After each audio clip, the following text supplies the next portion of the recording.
नमस्ते विद्यार्थियों। कथा साहित्य के प्रश्न पत्र में हम लोग उपन्यास गोदान उपन्यास की कथा वस्तु पर चर्चा कर रहे थे। गोदान की ग्रामीण कथा वस्तु की कुछ घटनाओं को आपको समझाया था। जहाँ से कल हमने घटनाओं पर विराम दिया था, वहाँ से आगे की कथा अब हम प्रारंभ करते हैं और देखते हैं कि कथा वस्तु किन घटनाओं की ओर अग्रसर होती है, विकसित होती है और किस प्रकार होरी और होरी जैसे किसानों के जीवन में स्थितियाँ बदलती हुई दिखलाई पड़ती हैं। विद्यार्थियों, हमने आपसे पूर्व में ही कहा था कि यह उपन्यास ग्रामीण पृष्ठभूमि का उपन्यास है। भारतीय गांवों की कहानी है इस उपन्यास में। इस उपन्यास में होरी के परिवार के माध्यम से और होरी राम जैसे अन्य किसानों मजदूरों की परिवार की करुण कहानी को प्रेमचंद जी ने इस उपन्यास में बताने का प्रयास किया है। वे होरी के माध्यम से जब अपनी बात कहते हैं तो उनका यह मानना है कि यह स्थिति होरी जैसे किसान की ही नहीं है, यह होरी जैसे अन्य उन सभी किसानों की है, उन सभी मजदूरों की है जिनके पास अपनी ज़मीन है, जो किसान है, लेकिन हमारी यह सामाजिक व्यवस्था हमारे शोषण के चक्र में पिसते हुए ये ग्रामीण किसान जो किसान से मजदूर बन जाते हैं और किसान से मजदूर बनने की कथा और गाथा को प्रेमचंद इस उपन्यास में स्थान देते हैं। लेखक ने गोबर के माध्यम से नवयुवक की स्थिति, शहर पलायन कर जाने के बाद गोबर के जीवन में और उसके स्वभाव में आए हुए बदलाव की ओर इंगित करते हुए वे कहना चाहते हैं कि जब गोबर शहर से लौटता है तो उसके चेहरे पर उसके मस्तक पर एक आत्मसम्मान है, उसमें स्वाभिमान और आत्मविश्वास ज़्यादा बढ़ा हुआ है। जब वह अपने घर आता है तो वह गांव के उन पंच परमेश्वर से और गांव के उन महाजनों से जो शोषण करते हैं निरंतर उसके परिवार का और उन सभी का, उनको वह दो दो टूक बातें सुनाता है और वह कहता है कि हम लोग आप लोगों की डांड के लिए नहीं बने हैं। आप लोगों ने जितनी जो कर्ज जो ऋण हम अशिक्षित अनपढ़ मजदूरों पर लगाने का आपने प्रयास किया है, कोशिश की है, और मेरे परिवार पर जो आपने डांड लगाई है यह ठीक नहीं है। और आप यदि धन्ना सेठ हैं तो हम आपकी इस अत्याचार को और आपके शोषण को ज़्यादा सह नहीं पाएंगे। होरी जब घर आता है तो गोबर जब घर आता है तो होरी बीमार है, उसकी तबीयत ठीक नहीं है।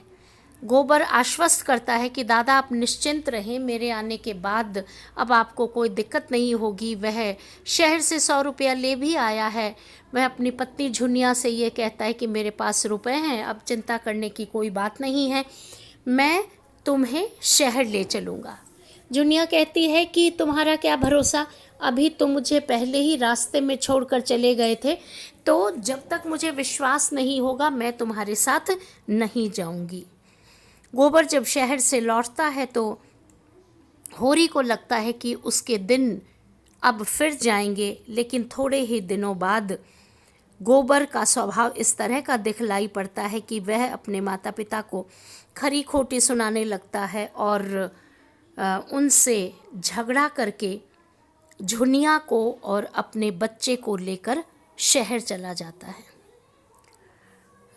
गोबर के मन में स्वार्थ से परिपूर्ण इस व्यवहार को देखकर धनिया और होरी का हृदय बहुत आहत होता है। होरी और धनिया जो अपनी बच्चियों के साथ रहते हैं, गोबर के आने के साथ वे थोड़ा आश्वस्त हो गए थे, लेकिन उन्हें लगता है कि हमारा यह संयुक्त परिवार यदि साथ रहे तो कितना अच्छा लगेगा। लेकिन होरी जहाँ संयुक्त परिवार का पक्षधर है, वहीं वह अपने परिवार को बिखरते हुए देखता है, और जब गोबर छोड़ करके चला जाता है तो उसकी आत्मा तक क्रंदन कर उठती है और उसे अपने जीवन में गहरी पराजय और निराशा का सामना करना पड़ता है।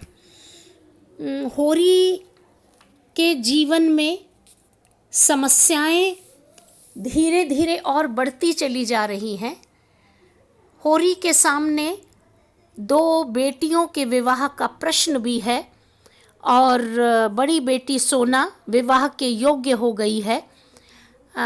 विवाह न हो पाने के कारण उसे समाज में खरी खोटी सुनने को मिलती है। गांव के लोग उसे ताना देते हैं कि क्या अपनी बेटी को घर में ही बिठाए रखोगे या इसका ब्याह भी करोगे। होरी राम किसी के मुंह पर जवाब नहीं दे पाता। वह सबसे यह कहता है कि कौन चाहता है कि उसकी अपनी बेटी घर पर बैठी रहे, लेकिन उसके पास अभी रुपए नहीं है। जब रुपए होंगे तो वह अपनी बेटी का ब्याह करेगा। दाता दीन और जो नोखे राम है, वह नोखे राम जो कारिंदा है, वह गोबर के व्यवहार के कारण होरी पर झल्लाता है और होरी को कहता है कि तुम्हें मजदूरी करनी पड़ेगी, क्योंकि होरी के पास अपने बैल नहीं हैं और अब वह समय आ गया है कि होरी को अब मजदूरी करनी पड़ेगी। होरी के यहाँ ज़बरदस्ती आता है और कहता है कि अब चलो तुम्हें और चल करके मजदूरी करनी है। तो होरी कहता है कि मैंने तो किसी भी प्रकार से तुम्हें इस प्रकार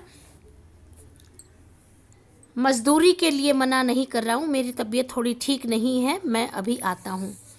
लेकिन जो गांव के ये शोषक हैं, नोखे राम हैं, दाता दीन हैं, ये सब होरी पर अत्याचार करते रहते हैं। होरी मजदूरी करने के लिए जाता है और मजदूरी करते करते उसका मन बहुत पराजित है, थका हुआ है। बेटी के ब्याह की उसे चिंता है, तो वह अपनी बेटी के ब्याह के लिए दुलारी सहुआइन के पास जाता है और 200 रुपये कर्ज लेता है कि किसी भी प्रकार से उसके पास पैसे आ जाएं तो वह अपनी बेटी का ब्याह कर दे।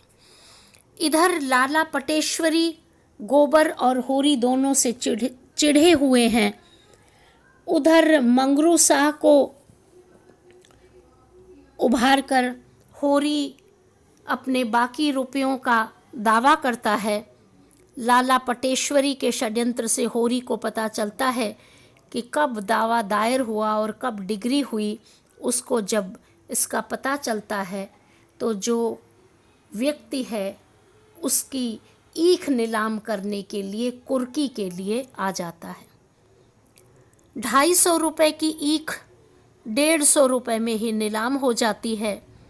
इसके साथ होरी के जीवन में एक और समस्या खड़ी हो जाती है कि दुलारी सहुआइन ने ईख की फसल पर ही होरी राम को सोना के विवाह के लिए कर्ज देना स्वीकार किया था, और अब वह कर्ज देने से मुकर जाती और कहती है कि मैं तुम्हें किस लिए कर्ज दूं, क्योंकि तुम्हारे पास तो ईख ही नहीं है।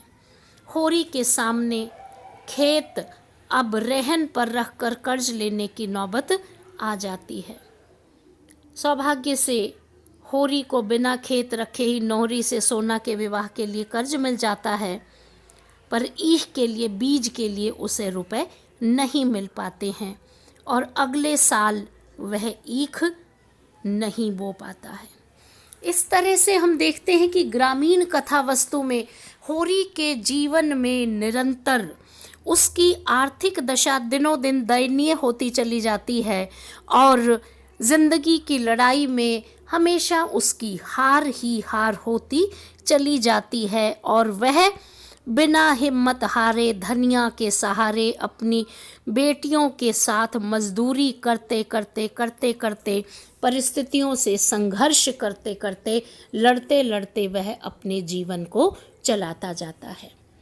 तो विद्यार्थियों, हम देखते हैं कि ग्रामीण कथा वस्तु में होरी के जीवन की कहानी निरंतर असहाय, विपन्न, गरीब और मजदूर होते रहने की कहानी है।